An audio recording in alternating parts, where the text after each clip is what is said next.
at nag-away kami ng mga anak ko. So, pabawi ako. Sabi ko, kunin nila yung credit card ko dun sa taguan at pumunta sila rito sa loterya, yung parang Jollibee sa Pilipinas. Pinauna ko na sila at umorder na sila. Dito sila. So, ayan po yung loterya. So, nag-order na sila dyan.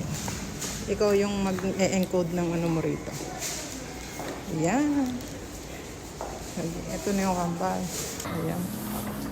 Mga dalaga ng aking mga children. O makado, this ka.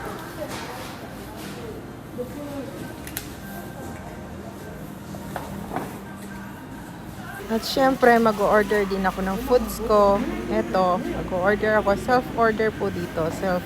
Encoding. Ayan nga po, may mga menu na po dyan. Magkiklik ka na lang ng mga magkiklik kung anong gusto mo. Kung combo ba, kung a la carte, pwede din. Yung mga drinks at saka side dishes, nandyan na rin po. Basta ikaw na mag-choose. At dito, pwede ka na rin pong bangbayad. Pwede yung card, pwede rin po yung cash, at pwede rin po yung mga applications sa cellphone like Apple Pay, Samsung Pay, yung mga PayPay ng mga mayayaman dyan, PayPay.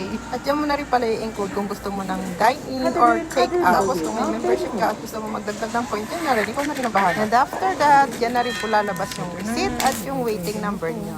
Diba? Ang bilis.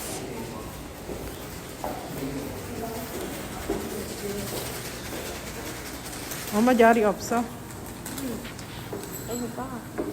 Ay, ayan nga po, naunang dumating ang kanilang order dahil mas nauna silang umorder. Mga pigi-pigi yan. Pigi-pigi. Pigi-pigi. Wow. Doon nga pala sasabihin kung doon ka tatawagin. Nandun yung number. In progress daw. 112. Yan ang number ko. Yan. At dumating na yung order ko. Ito sa akin, bacon. Bulgogi bacon. At nadagdagan na naman yung French fries. Takot-takot.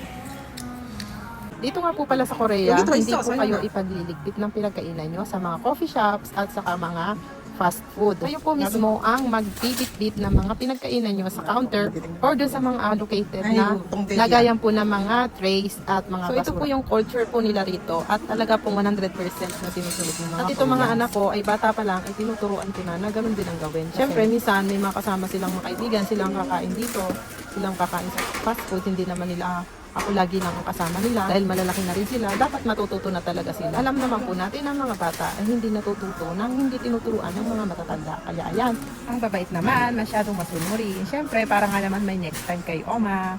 Yun lang po. Salamat po sa panonood.